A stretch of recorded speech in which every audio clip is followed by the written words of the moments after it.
Tudo bem? Professora Valquíria. Vou trabalhar então com vocês agora um pouquinho da estrutura conceitual do CPC 00. Dentro do CPC 00 a gente vai focar principalmente nos princípios fundamentais de contabilidade. Então vamos trabalhar com as características qualitativas, enfim. Então o que são essas características qualitativas da informação financeiras úteis? As características qualitativas de informações financeiras, elas tendem a ser úteis quando? Elas tendem a ser úteis para quem? Elas tendem a ser úteis, então, para quem? Para os investidores, para os credores, por empréstimos e outros credores existentes e em potencial.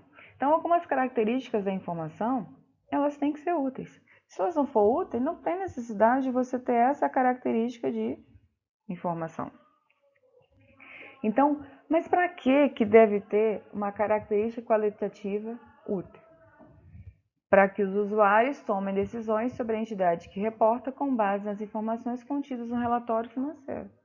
Então, tem o balanço patrimonial, tem a demonstração de resultado do exercício. Com base nesses relatórios, os usuários vão tomar decisões. E esses relatórios foram elaborados com características qualitativas de informações úteis.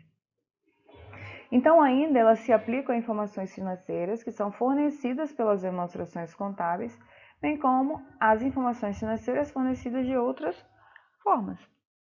Então, as empresas têm canais onde elas divulgam informações e também têm as suas demonstrações contábeis. Então, as características qualitativas, elas devem ser úteis para quê?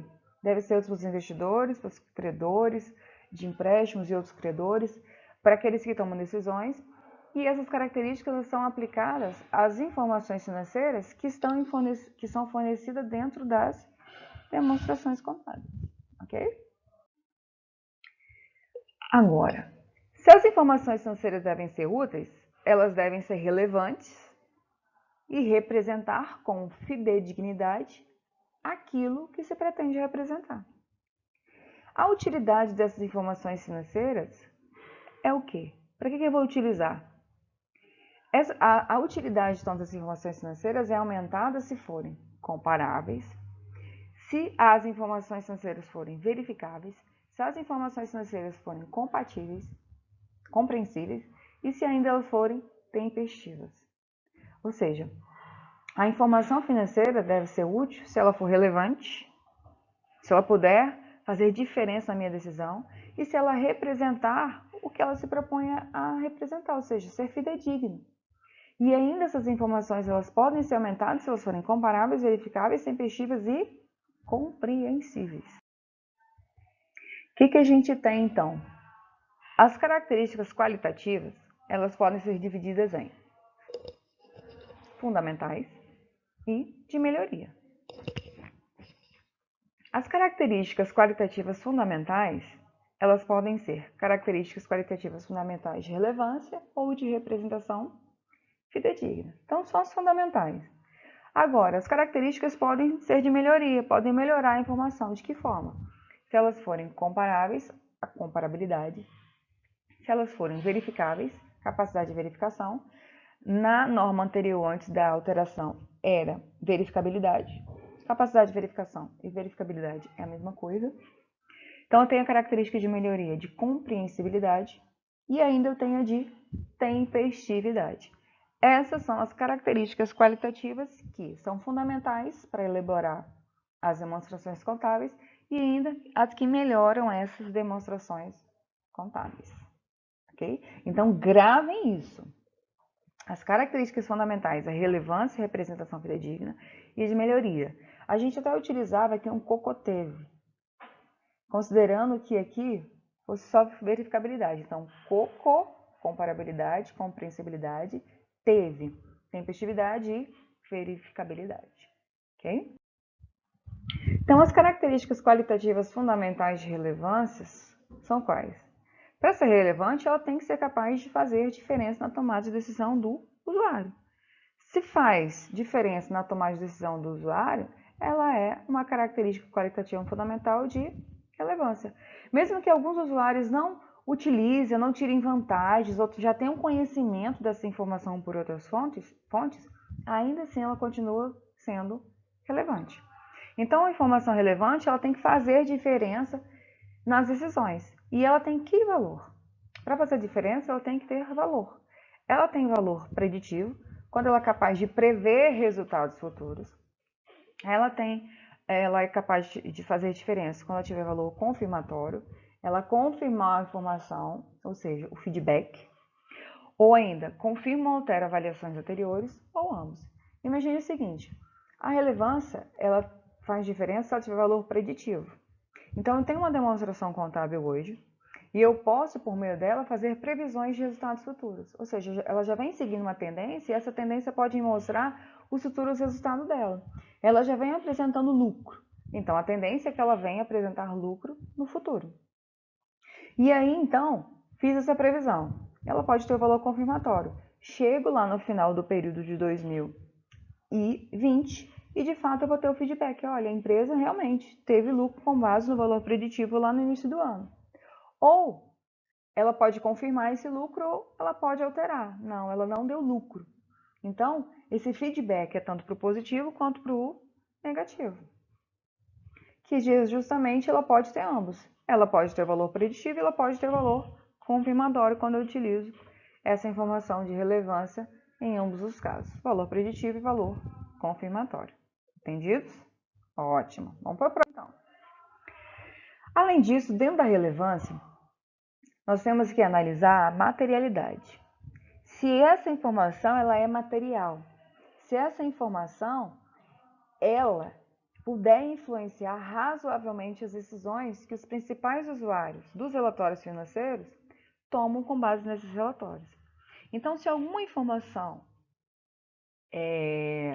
puder influenciar razoavelmente as decisões, eu tenho que observar a sua materialidade.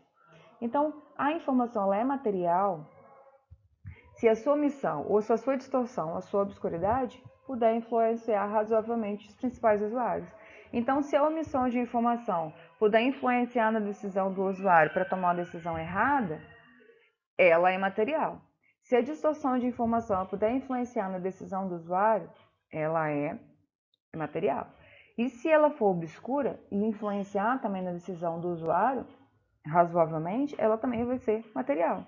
Então, a materialidade é um aspecto de relevância específica da entidade, com base na natureza ou na sua magnitude, ou ambos dos itens aos quais as informações se referem no contexto do relatório.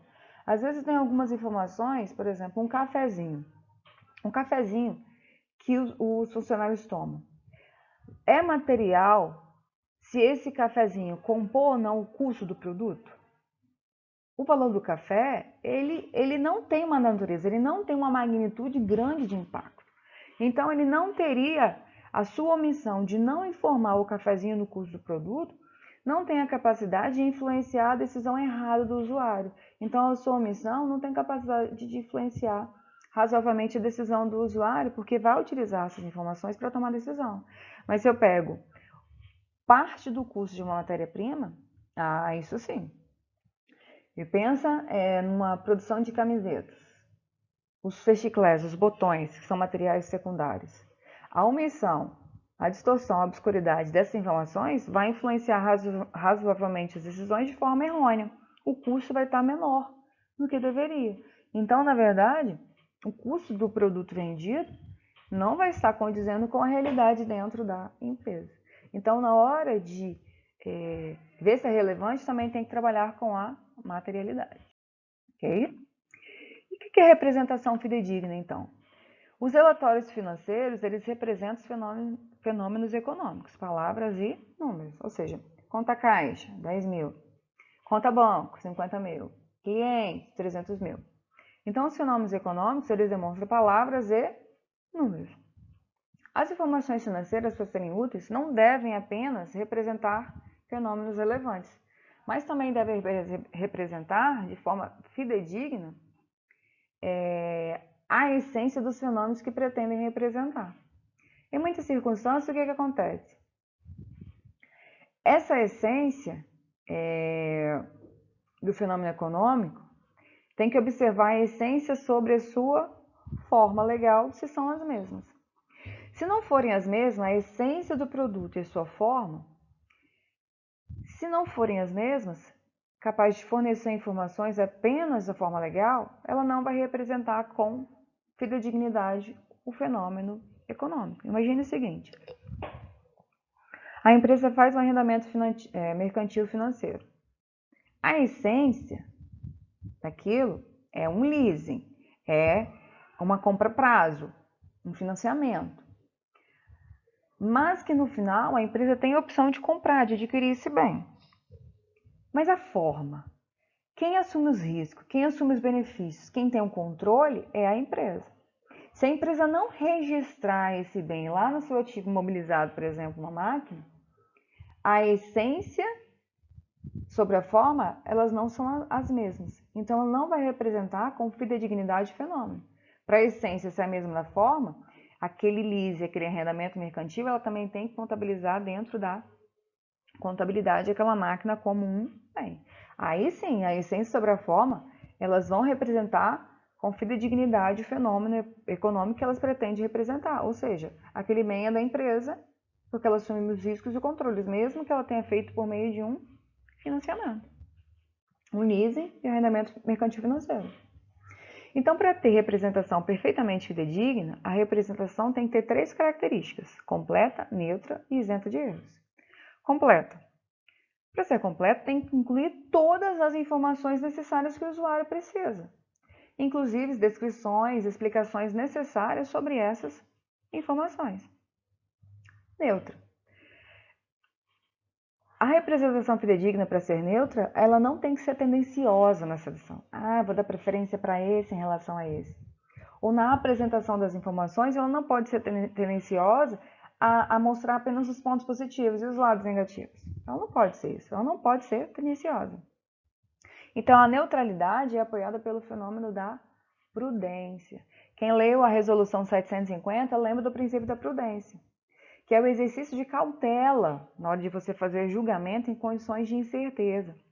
No exercício da prudência, significa que os ativos e as receitas não serão superavaliados, ou seja, eu tenho um processo para receber. E aí, eu vou superavaliar, eu tenho o valor de 10 e o valor de 5. Eu vou registrar o maior valor? Não, eu tenho que registrar o menor valor. Eu não posso superavaliar, porque eu não tenho certeza se eu vou receber. Agora, lá no passivo, eu não posso subavaliar. Se eu sei que eu vou ter que pagar, por exemplo, um funcionário entrou na justiça, eu vou ter que pagar se ele ganhar. Se o valor for 10 ou 5, eu vou colocar o menor valor? Subavaliar? Não, eu tenho que colocar o maior valor. Isso é o princípio da prudência.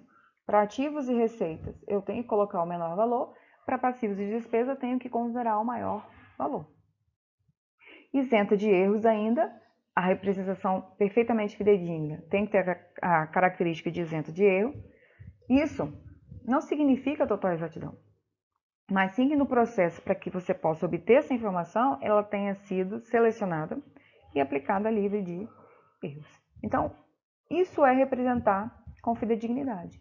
É você representar de forma fidedigna a essência dos fenômenos, ou seja, a essência do que você está contabilizando, do que você pretende apresentar, de forma que eles representem o que você se propõe a representar. O que você pretende representar, esse fenômeno tem que ser representado de forma fidedigna. E para isso, a essência e a forma tem que ser a mesma, e elas têm que ter 3 características: completa, neutra e livre de erros. Lembrando que dentro da neutra a gente tem que observar a prudência. Os maiores valores entre os maiores e menores para o ativo e passivo devem ser os menores valores. E para o passivo e despesa devem ser os maiores valores, ok? Ótimo.